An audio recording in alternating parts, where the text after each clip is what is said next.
Welcome to Dashing Dish. Oliver is officially here and we are so in love. We're settling in as a busy family of 4, and when it comes to making meals in this busy season of life, this mom turns to her favorite kind of meals, sheet pan meals. Our sheet pan menu includes golden fluffy sheet pan pancakes for breakfast. For lunch, we will serve up delicious yet simple BBQ meatloaves and veggies. Dinner includes crispy Parmesan Garlic Chicken with veggies. And let's not forget, dessert with an incredibly indulgent Texas chocolate sheet cake. I'm Katie Farrell, and today we're going to make breakfast, lunch, dinner, and dessert all on a sheet pan. Come join us.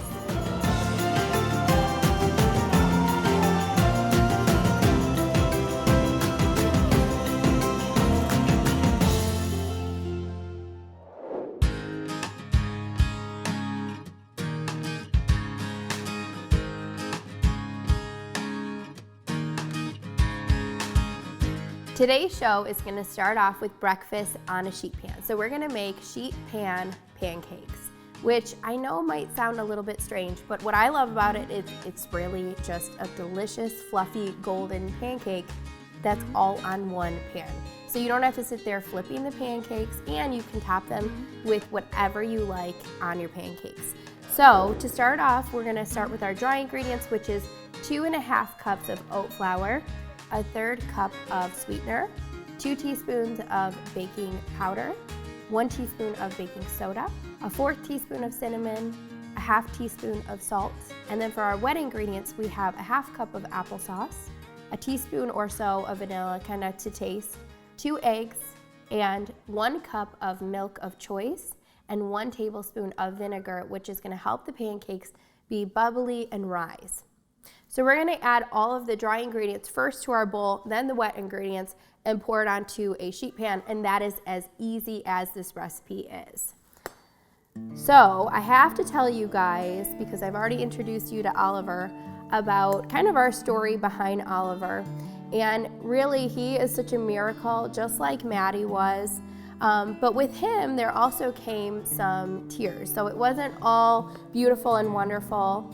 I actually went through a miscarriage after 2 years or so of trying.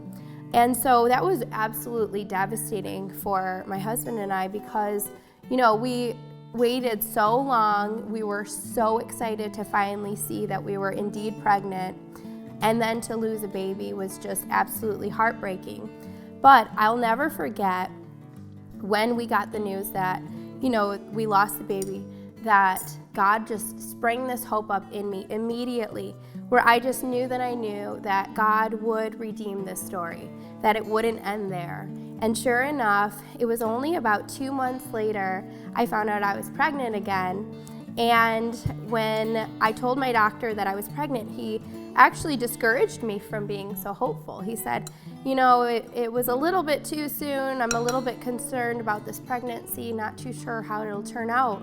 And I just clung to the hope that this baby was a gift from God, and that, you know, God was going to see to it that this story would be redeemed for us. And so, lo and behold, we had Oliver James, who we call Ollie, and sometimes we call him Ollie Pop for short, which is super cute. But we had Ollie 9 months later. And when I went into labor with him, I actually went into labor at home. It just was very fast. It was a very fast labor. And when we got to the hospital, I thought that we were going to have him within like an hour of getting to the hospital. But, you know, things took a turn there as well. And things just didn't progress in the right direction. And so I ended up needing to get a C-section, which I honestly never thought would happen to me. You know, I used to be a labor and delivery nurse. So for me, I just thought that, C-sections and seeing them up close and seeing them for other women, it just looked like it was something that I never ever wanted to be a part of for my body, because it really, it was just not the plan that I had in mind. And so when I ended up going through a C-section, I was, of course, very thankful that Oliver and myself were healthy and that everything turned out well. But I felt really confused and really sad. And I just remember talking to God and saying, God, what happened? Because I had a really scary labor with Maddie as well. And I just really was praying and hoping during the pregnancy that, all would be well and it wouldn't happen again where I would go through any sort of trauma. And God just spoke to me very gently and said to me, Katie, whether you see it this way or not, I did, in fact, redeem everything about this pregnancy. And how you know that is because Oliver is here and he's healthy and he's in your arms right now. And I realized that, even in the midst of every single storm, we can always choose to find the good in everything that God has for us, because He truly does take everything that looks like ashes, everything that is tragic or traumatizing or anything hard we go through, and He will make something beautiful out of it. But we have to look for Him and look for His heart, look for His redemption in everything. And so today, I'm just so thankful. Every time I look at Ollie, I feel like I could just cry with thanks because of what God has done in our life, my life, and in our family. And one of the greatest things about Him is looking at Him and realizing that every single prayer that I prayed for Him, actually, truly, God showed off, even in the little details. I prayed that He would have a dimple. He has one dimple. I prayed that He would be blonde. He's blonde. And not any of that really matters, but it's just the way that God, kind of just shows off in the details. But my favorite prayer of all that I prayed for him that I see daily is that he would be a good eater. Because after Maddie and kind of just experiencing a picky eater, that was something that was so my heart's desire. And now I can see so very clearly that God truly does love to answer prayers because He is the best eater ever. So these pancakes, you can see how easy that was. I just literally mixed everything together in a bowl, poured it on a sheet pan, and now we're going to bake this 425 degrees for about 20 minutes or until a toothpick comes out clean, and then we're going to top them with some strawberries or whatever you like on your pancakes.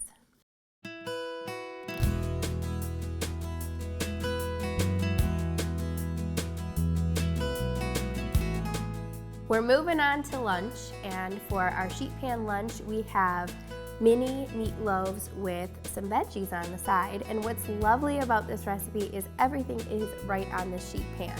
You truly cannot beat that when it comes to cooking up a meal for your family, especially for a quick and easy lunch. So for this recipe, I have some ground beef. I have 1 pound. You can use any kind of ground meat.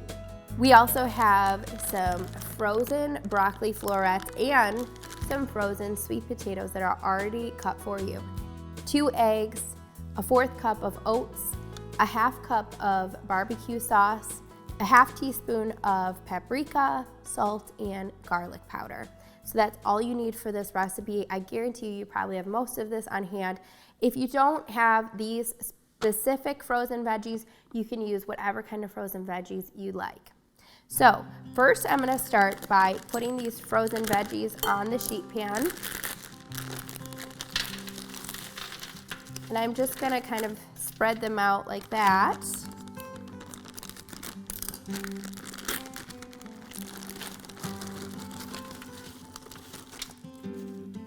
Okay, and you just want to kind of get them so they're all nice and flat, nothing's on top of each other so that it cooks up nicely. And then we're going to spray it with some cooking spray. I like to use avocado oil because it is a high heat spray, so meaning you can go up to 450 degrees when you're cooking with it. And it also has a really good healthy oil in it. Then I'm just gonna do a little bit of salt, and this is just really to taste on these veggies. You can even skip this step if you want to do low sodium, but I like to season them up just a little bit with some salt. Then I'm going to pop these in the oven. We have our oven preheated for 425 degrees, and we're just going to let them roast for a bit while we make the meatloaves. All right, so now we're gonna make the mini meatloaves to go on the sheet pan while our veggies are roasting. So we have some salt and paprika and garlic, but you can add any kind of seasonings. That's what I love most about cooking. I always try to do a half teaspoon to 1 teaspoon per pound of meat.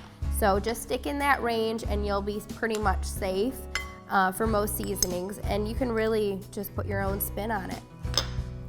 So that's what I'm going to add for seasonings, and then we have our oats. You can also use breadcrumbs, but why would you? Because old-fashioned oats add some nutrition.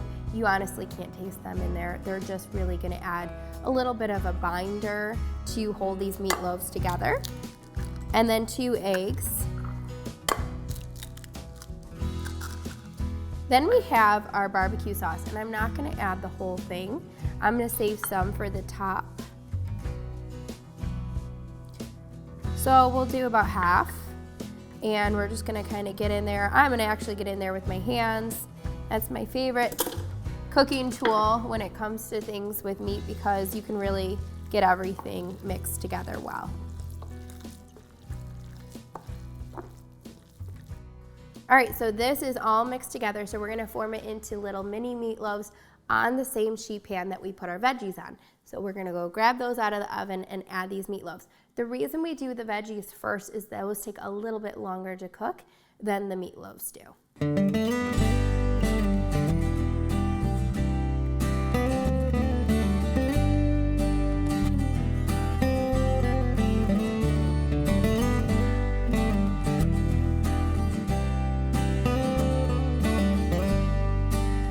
So now we're going to top these meatloaves with the rest of the barbecue sauce. So just about a tablespoon or so on each. And this will kind of form a glaze as they cook up, which will be absolutely delicious. So now I'm gonna put this back in the oven for 20 minutes, and make sure you test the meat with a meat thermometer. If you're using beef, 145 degrees. If you're using chicken or turkey, 165 degrees or more. Coming up next, entice your family to enjoy asparagus and potatoes when you make this delicious crispy Parmesan garlic chicken. It's made easy, all in one pan.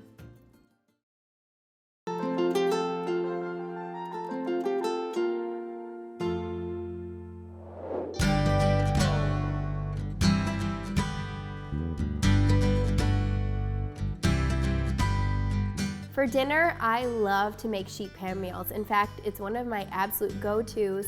I usually have 1 or 2 sheet pans that I just layer with a bunch of ingredients that my family will eat, and there you go. You have an entire meal ready in just minutes. So one of my absolute favorites personally is this chicken and Parmesan garlic vegetables that we have on a sheet pan.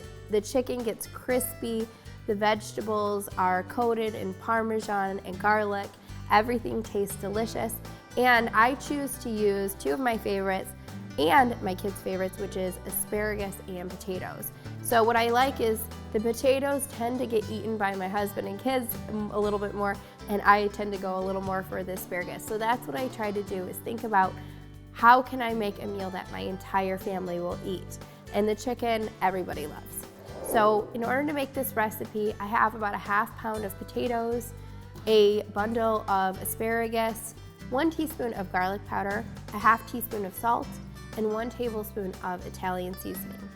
We also have 1 cup of Parmesan, 1 cup of breadcrumbs, a pound or so of chicken, 2 eggs, and a 1/4 cup of buttermilk or milk of choice. So what I'm gonna do is I have 2 bowls here, and I'm kind of just gonna do a breading station. And I'm gonna start with my seasonings. You can do any kind of seasonings that you like. For this, if you don't like Italian seasoning, onion powder would be a really good neutral bland seasoning. And I say that because if I were making this for my kids, I would not use Italian seasoning. In that case, I would probably do dried onion powder, and that is a really flavorful spice that would be really nice in this dish.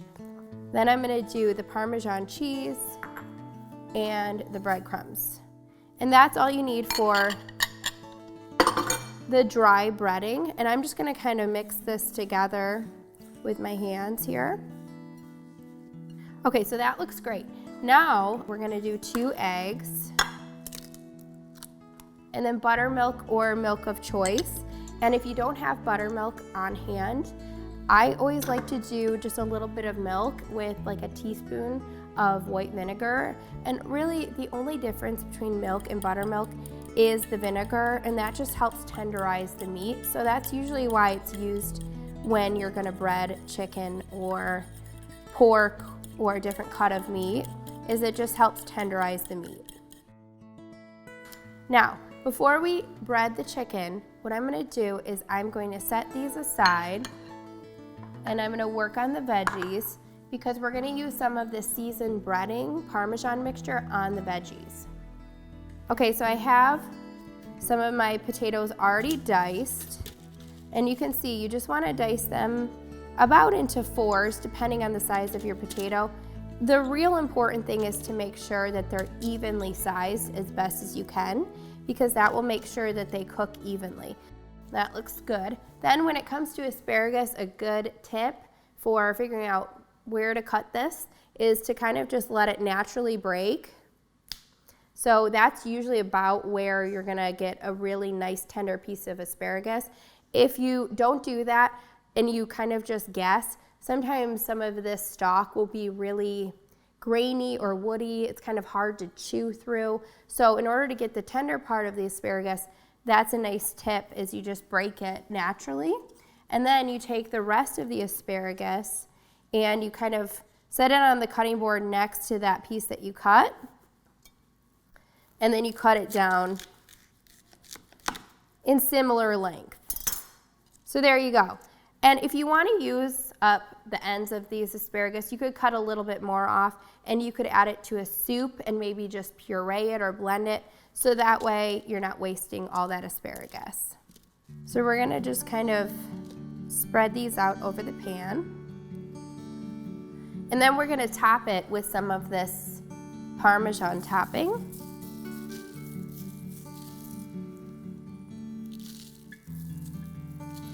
Okay, so now all that's left to do is to bread the chicken and add it to the pan. So we have about a pound or so of chicken, and we're gonna dip it first, just a few pieces at a time, in the wet. And then we're gonna go into the dry ingredients. Then we're just gonna add the chicken to the pan. Just kind of tuck it into the veggies. Just like that. And you don't wanna overcrowd the chicken in the dry ingredients, just a few pieces at a time. All right, and this is ready to go in the oven, 425 degrees for 25 to 30 minutes. Coming up next, who doesn't love a chocolatey dessert? Your family will never guess this indulgent Texas chocolate sheet cake is low in sugar and packed with protein.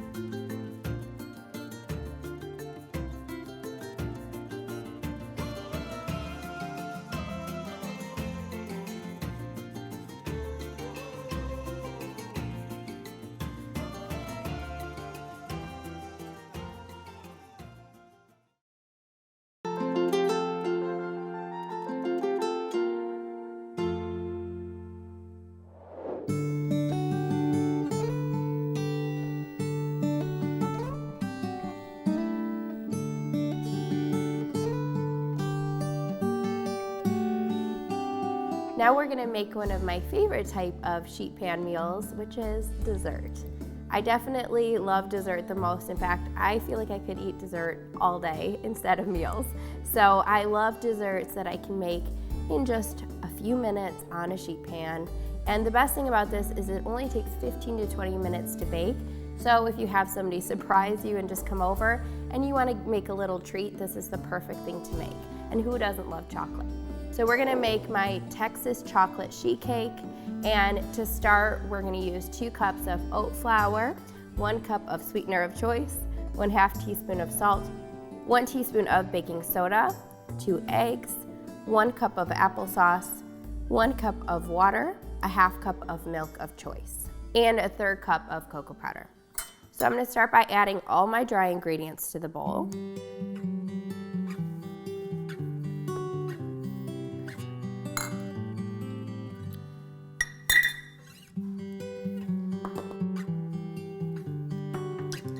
Okay, and then we're gonna give the dry ingredients a little mix.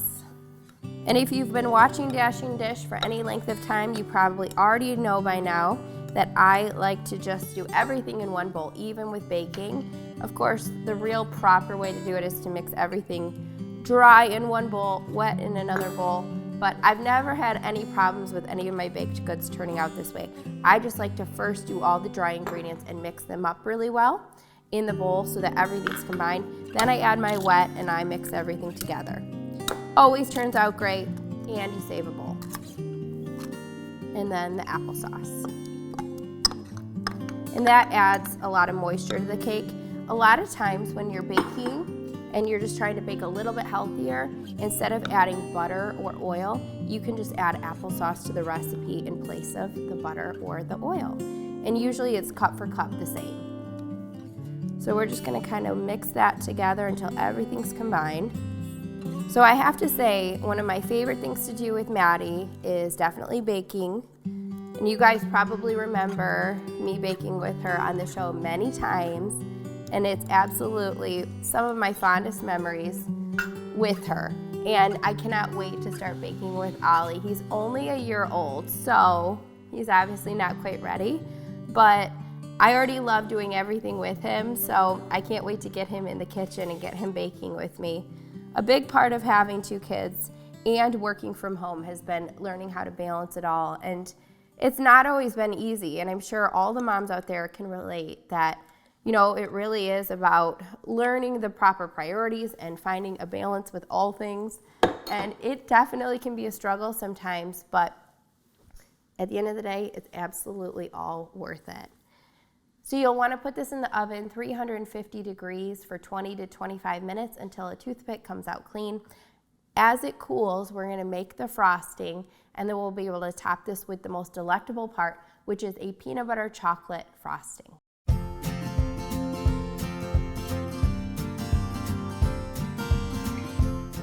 All right, so we're on to the best part of the cake, the frosting. And really, this is the only part of the cake that Maddie ever eats, so I might as well just give her a bowl of frosting. I have learned, it just literally something in me, I just think, why can't you just eat the cake? But I get it, it is delicious, it's the best part. So in order to make this frosting, you just need 4 simple ingredients. We have a cup of peanut butter, half cup of milk of choice, and then powdered sugar, and that's gonna be really just to taste. So if you like a little bit sweeter, I do a cup in the recipe, but you could always do a little bit less, and then a 4th cup of cocoa powder. So I'm gonna start with my peanut butter. You wanna melt it just a little bit in the microwave, so about 30 to 60 seconds, just so that it's easy to blend and mix up. Then your milk, and then I'm gonna do my cocoa powder. And what I'm gonna do is I'm gonna give this just a little whisk here before adding the powdered sugar. You definitely, anytime you're using powdered sugar or cocoa powder, you're gonna make a mess. So I'm gonna do about half to 3/4 cup of powdered sugar. We're gonna kind of mix that all together. You want to start really slow when you're mixing in any kind of powdered sugar. And you can do organic powdered sugar, or you can do a different type of sweetener. But when it comes to frosting, I don't mess around. I don't try and do stevia or monk fruit or any of the other sweeteners that I use, because I find that granulated sweeteners just is not the same when you're making a frosting. You want it to be really smooth, and what gives it that smooth texture is the powdered sugar. So that's why I just go straight for powdered sugar when I do frosting. And this is the easiest frosting. Honestly, you could use this frosting for any type of cake, cupcakes. It is so good because it's just chocolate and peanut butter, and it's almost like a fail-proof frosting recipe. A lot of times when I've tried a more complex frosting, I just think this was not worth the effort, because you can make a frosting so easily with just these 4 simple ingredients. So you can see how good that looks. So good, absolutely thick and dreamy. So we're gonna top our chocolate sheet cake with this chocolate peanut butter frosting once it's cooled. And you could even top it with some sprinkles or something fun, of course, as well. So we're gonna go get that cake out of the oven, let it cool, and we're gonna put the icing on.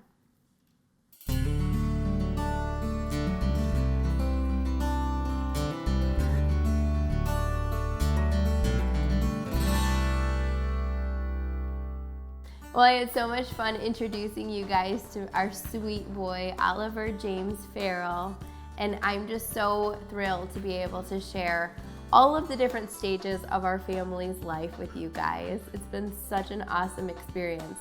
But I will tell you that it's just been such a sweet time to be able to share all the different seasons through this journey with you guys.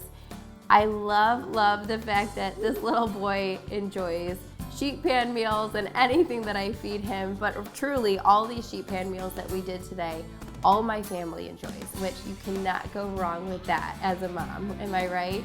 If you want to find these recipes, you can head over to dashingdish.com where you'll find recipes and more to nourish your body and soul.